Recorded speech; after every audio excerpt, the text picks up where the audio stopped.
Welcome back to the channel. This is the Action Figure Grader, and I wanted to talk today about Lot 242 over at Hakes Auctions.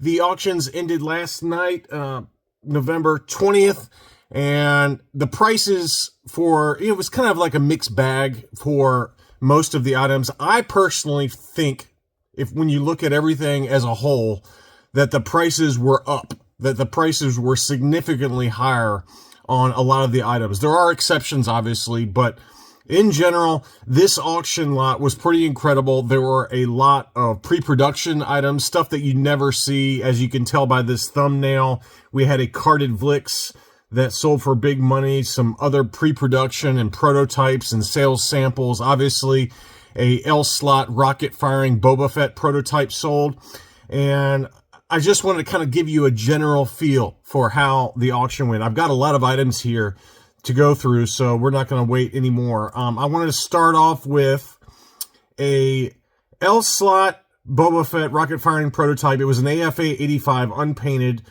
The value code on it was $100,000 to $200,000. It sold for after the buyer's premium. There's an 18% buyer's premium on every item that Hake sells. The winning bid was $114,224. And so what I wanted to do was show you some past sales for this particular item, and this gives you a better idea of where this price of $114,000 sits relative to past sales. And during the height of the, collectibles bubble, one sold at $236,000. And that one was an AFA 80 plus. This one that just sold was the 85 for 114. There was another AFA 85 that sold for 136. Another one that sold for 165. And, some of these date back a while ago. Like this one was an L slot with no rocket firing mechanism inside. So it wasn't what I would call a complete figure relative to what just sold last night. So this one sold for 62.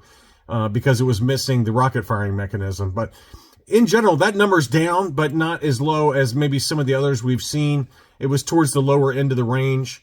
And it kind of goes back to what I was talking about over at Heritage. There's one that's, that was a hand-painted example that was the only one known, or one of only a couple known, that sold for stupid money. And I just think that given that there are a lot of different examples out there, it's going to be hard for that person to get their money back. Now, this 114 number, it's certainly a lot more attractive than this AFA 80 plus that sold for 236. This 114 number was kind of in line with where I was expecting. I thought it even had a potential to maybe go a little bit higher than that. But I think it's a lot more attractive than paying the 165-200 number. That one sold in June of 2021, which was the absolute peak month for prices, in terms of recent, prices for collectibles. June 2021 is when inflation was at its absolute peak in the U.S.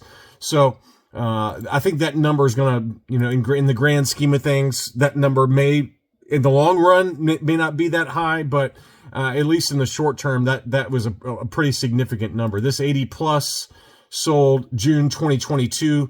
Maybe it was June 2022. That was the peak in terms of prices. I apologize. June 2022 was when we were kind of at peak inflation. June 2021 was still kind of in the run up to it. But when we did a video a while back where we talked about the inflation chart, and June 2022 was the peak, and then it came down from there. So that's why that 236 number will probably be tough to match again. But this 114 number, now that inflation's kind of come back down and collectibles prices have come back down, hopefully that number will be, whoever bought it will feel pretty good about that long term. But that's what it sold for, $114,224, which is towards the lower end of the value code. Some other interesting sales. This was an AFA 85 vinyl cape Jawa, but this one obviously did have some staining to the cape. We talked about this during the preview video, that you can see some staining that has happened just due to age-related degradation.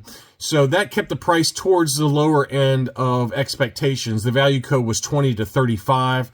I did not expect it to hit that number. I was thinking maybe 18 at the top end. and it sold for $15,576. So that's not terribly surprising, just given that it does have some staining to the cape on that one. But I don't think that was a bad deal at all. That's probably about right. Next up was, there were some other items that really shocked me in terms of sales prices. This one was an AFA 85 12-back A Luke Farm Boy. So not a double telescoping saber or anything like that, but it was straight 85s. Certainly every bit of an 85. Unpunched, no price sticker. The value code was 5 to 10. It sold at 16,226. So these very high grade examples, that'll be kind of the theme as we go through some of these sales.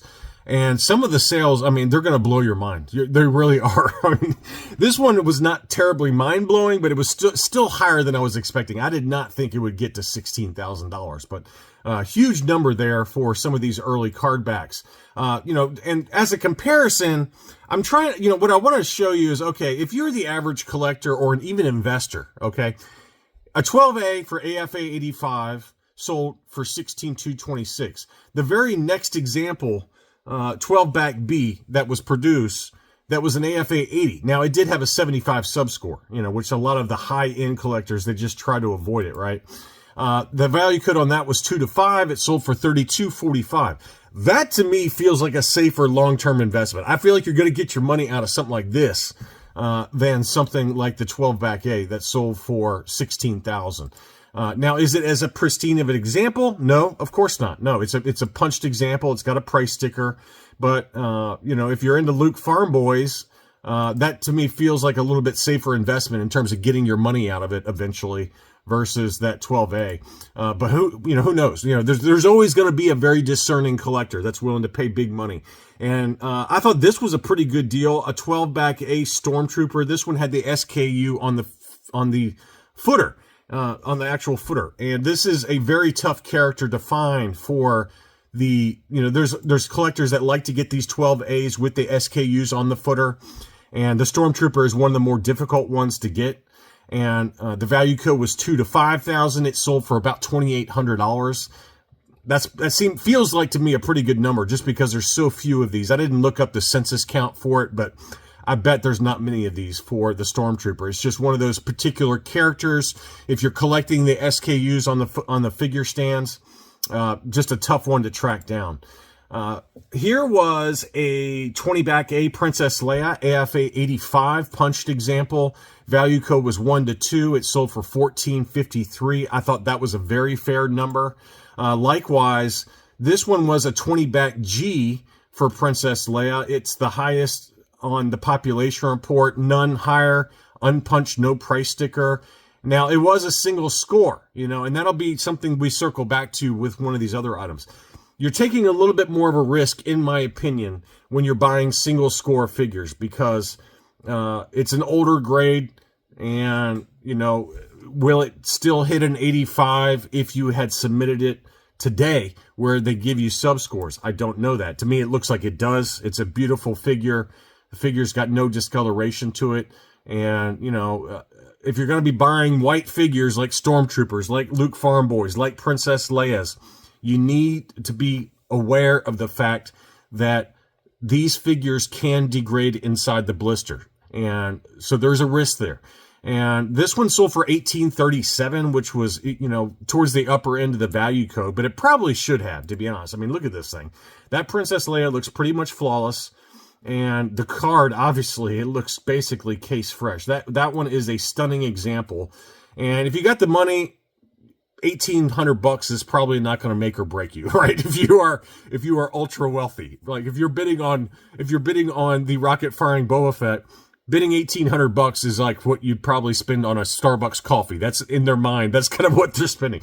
So I don't think that was a terrible overpay by any means, but just be aware if $1,800 is a lot to you, you need to account for the fact that a lot of these are going to degrade inside the blister. And that's really why I stay away from white figures, for the most part, white figures inside blisters. Stormtroopers, Farm Boys, Princess Leia's, Leia, Stormtrooper Hoths, those are all very white figures. that I think have the potential to degrade over time. And if you don't care, you don't care. It's fine.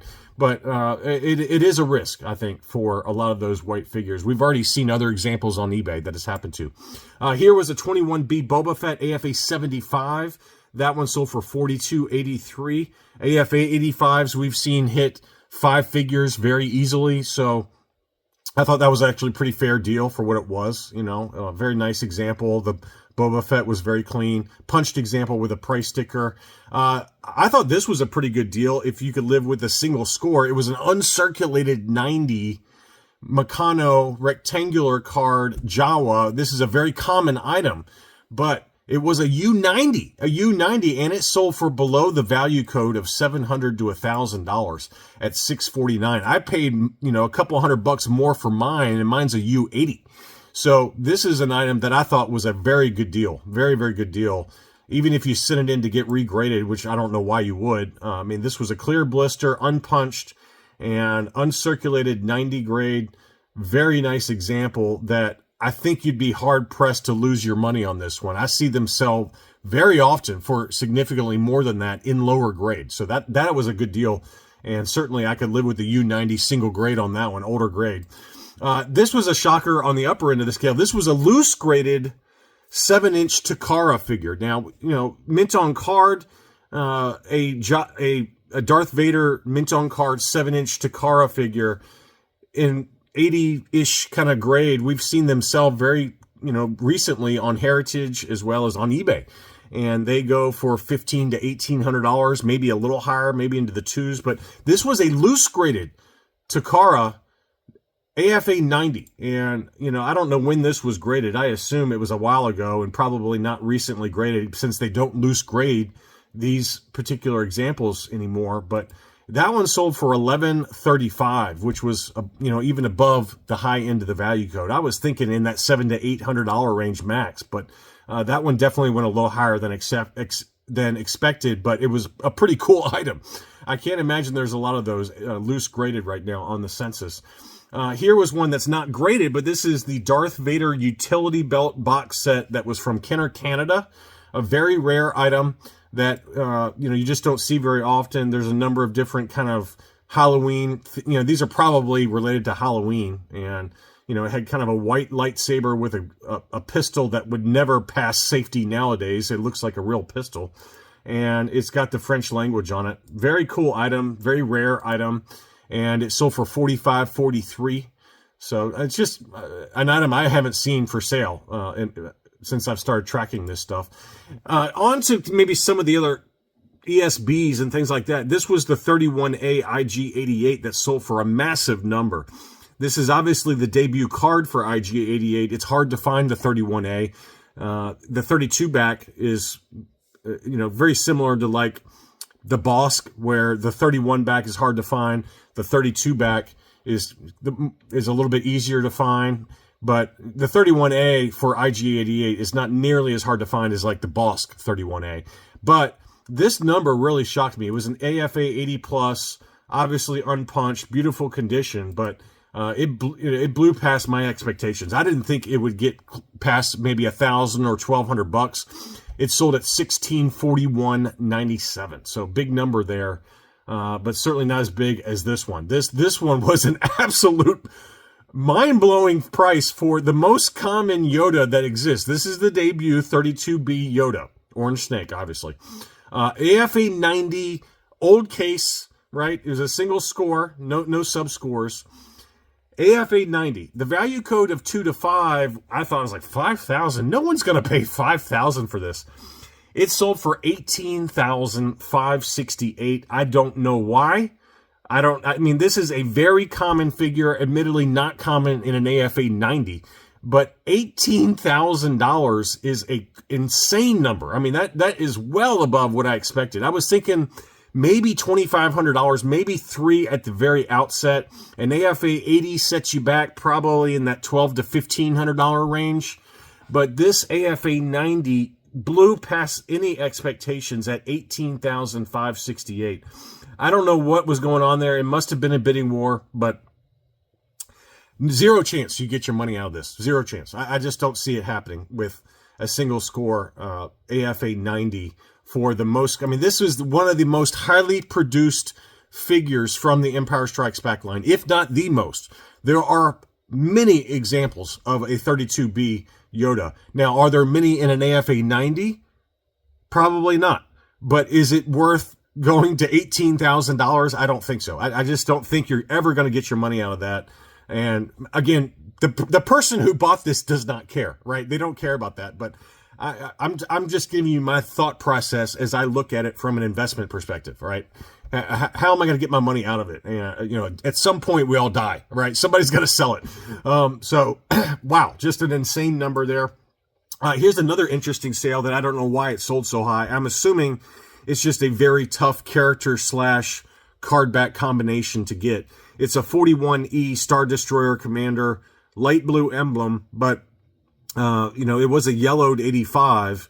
The value code of 700 to 1,000 would be right where I would expect, but apparently this is probably pretty hard to find on the Kenner matrix, on the Kellerman matrix. So this sold for $34.33, which was over 3 times what the high end of the value code was. So I'm just assuming that that's what's going on there. But I just wanted to point out some of the more interesting head-scratching sales. But again, there's probably 1 of 4 that exist on the Kellerman matrix. And so somebody was just trying to fill in a hole in their collection and are willing to go up on it just because they don't exist. Next up was one of those Empire Strikes Back 6-packs, very tough to find item. This one we've seen before, right? This is a cool 6-pack that includes a bunch of baggies for a random assortment of figures. And this one was still factory sealed, AFA 75. That one sold for $9,086 towards the upper end of the value code. No big surprise there, just given how rare that is. But I just wanted to show that. Here was a 48C Luke Hoth, AFA 85. This is the Revenge of the Jedi. Beautiful example. I would have loved to have had this.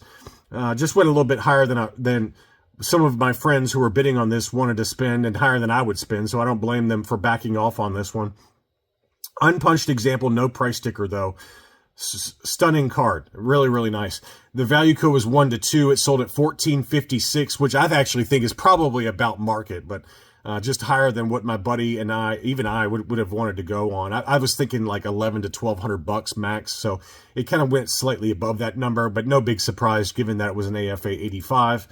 Here was a quality control sign-off sticker for Han Hoth, AFA 75. I thought this was a good deal for a pre-production item. You can see there it's got some handwritten sticker on there from the Kenner engineers as they were testing out the item, and usually these do get beat up, and this one's no exception. It's just kind of handed off among engineers testing the different, manufacturing process to make sure it's, within what they want for the final production figure. So, but it's a pre-production item, right? And it's pretty cool. And it sold at $16.87, which is below the value code of $2,000 to $5,000. That's a number I'd be very comfortable paying for a pre-production item. Very cool. Next up, I've got some Boba Fetts that sold. This one was a shocker. This was a 47-back Boba Fett, AFA 85, and the value code was 2 to 5. This is the highest on the population report, and it sold at $12,379. So that's kind of the theme for a lot of these items that blew past all expectations, is that they are usually a very high grade, and now that we can look up the population report, people might freak out a little bit because it's 1 of 3 or 1 of 1 and things like that. And that might have been the driver there on this one, because we've seen some other high grade free 4-LOM 47-back Boba Fetts that have sold even on eBay. And I don't know if they're AFA 85s, but that was a big number though at $12,379. Here was a 48-back C AFA 85. That one kind of went back more closer to expectations. This was an unpunched example, beautiful example. That one sold for $54.56, which is, slightly above the upper end of the value code. And then here was an AFA 80 48-back C. This one actually had the subgrades on it, 80, 75, 85 for an overall 80 grade.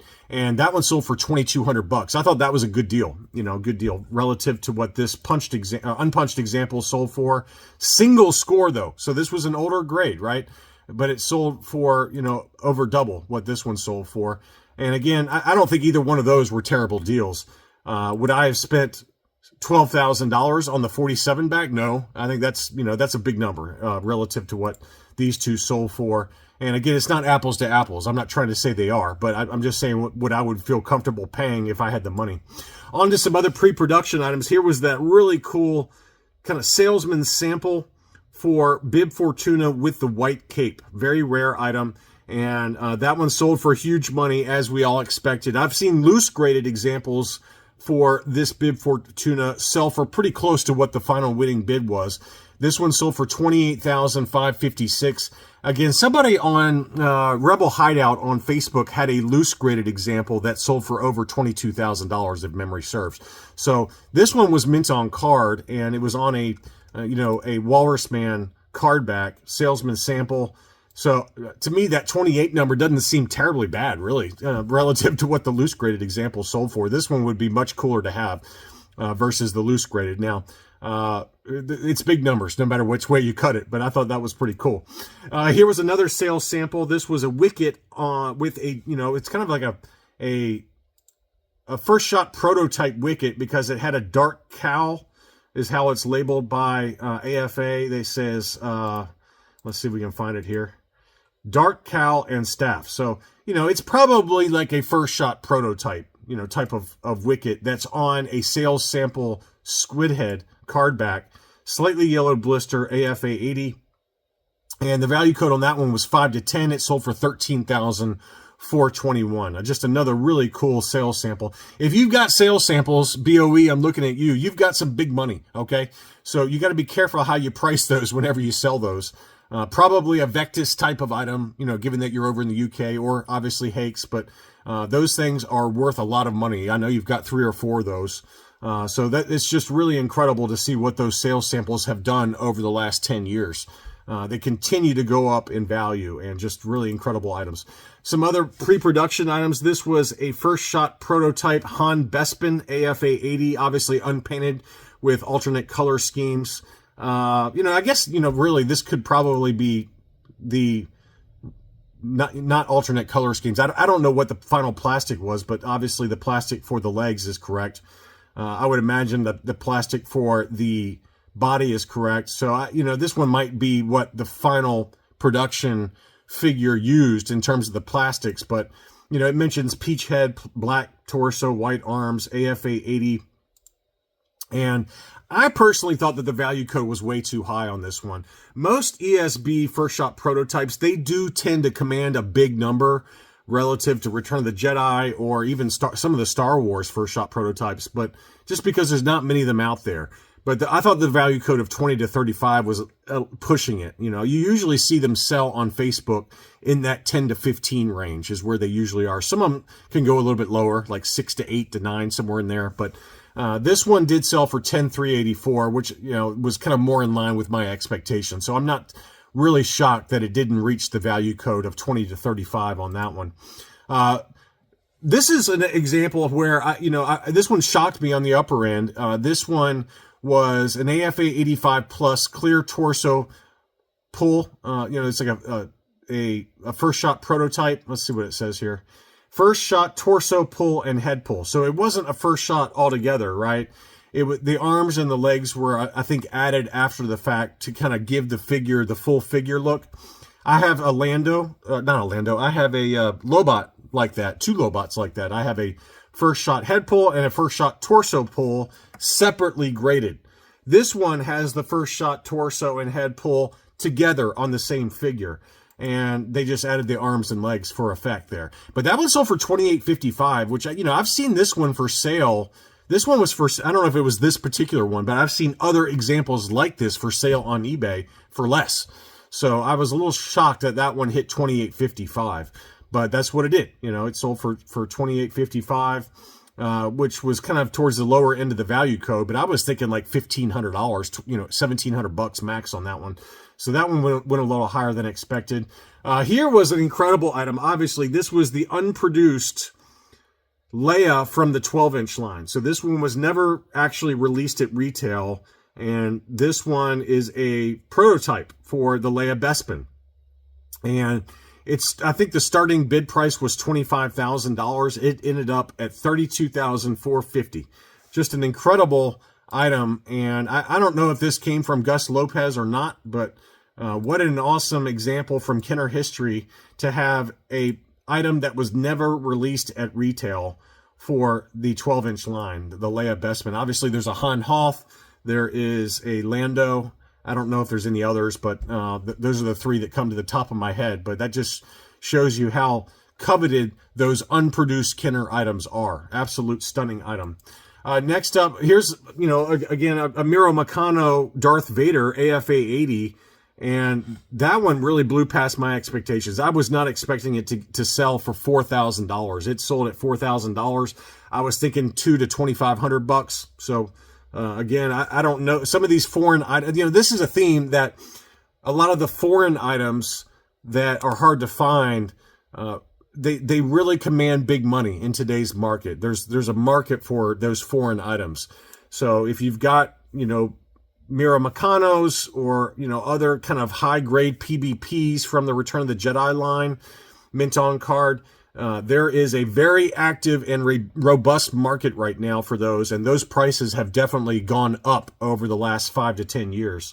But that one was a shocker at the upper end of the range. Here was a Turkish Uze mint on card, TIE Fighter pilot. It gets a qualified grade because the blisters are just glued to the cardbacks from the factory in the Uze Turkish factory. But what a cool item there. That one sold for $64.90, so about $6,500. A little bit above the low end of the value code, but those are very cool items and very rare, very tough to find. Just the cardbacks are so cool on those. I love those. So I wanted to show that one. Next up was a gold first shot prototype, gold plastic Darth Vader collector's case, AFA 80 plus, and that one sold for $42.83, which was below the low end of the value code. It's not particularly rare. You do see these float around a lot and come back up for sale, but pretty cool item there for the Darth Vader collector's case in gold plastic. And it's a big item though. It's tough to store one of those, but very cool. Next up, I've got some of those Power of the Force that are always high value and always very desirable. First is the Anakin Skywalker AFA 70 with blister support. That one sold for $10,384. Again, not a big surprise there. Maybe because of the grade to price combination. If you look at the grade of AFA 70, it's not the highest grade in the world, but it still managed to break 5 figures at $10,384. So I was thinking maybe it might go below that. I was thinking 8 to 9 maybe, just given that it was an AFA 70, but that one definitely got bid up. And then likewise, here was an AFA 80 for Yak Face. This item has come back down to earth. This one, I would have guessed during the peak market conditions, this one would have been 20 grand all day long. This one sold for $10,708. So I think, there's just maybe a lot of them out there. Maybe the having the population report from AFA and seeing that there are a lot of them out there. I didn't look it up, but I bet there's a lot. It just seems like in every auction, whether it's Hakes or Heritage or even LGP auctions had one, even eBay had one recently that was a high grade that sold for $8,000. So I think maybe that these are a little bit more plentiful than people give it credit for, and the price has kind of settled back down a little bit on Yak Face. Finally, the greatest item of all in this auction was this, in my opinion, was this Droids Vlix mint on card. AFA 80, it did, it was clear blister, stunning example of the Glassleet Droids Vlix. And I cannot imagine, this is the single highest graded example of just 12 that have been graded by AFA. So you're getting the highest graded example, one of 12 that exists on AFA's population report. And the price did not disappoint. The value code of 35 to 50, I might have even said in the preview video, don't quote me, I think I might have said 40 to 45,000. So I was pretty close on it, where it sold at 44,261. That does not shock me at all. If anything, I'm not surprised. I'm actually a little surprised it didn't sell for 50. But this was a very cool item, extremely rare, and wow, what an awesome win for some deep-pocketed collector to have the single highest graded mint on card Vlix and one of only 12 on the population report. I was really curious to see where this one would end at 44,261. Absolute home run for Hakes, an absolute home run for the. If I'm the owner of this, if I had the deep pockets for this and I got it at 44,000, I would be very happy with that. I think that one has the potential to really be worth a ton of money down the line. Little surprised that it didn't even hit 50, but that's a lot of dough. You can buy yourself a new car for that, or a down payment for a house. But what an awesome item. So anyway, that's all I really had. I hope you enjoyed this rather lengthy look at the sales at Hakes. I did win one very common items, but I was aiming for some loose graded Lily Lettys, but they just went too high for me. But I did end up winning a hybrid tri-logo red snags, which I'm sure I'll show at a later date. Thank you as always for watching, and I'll be back soon.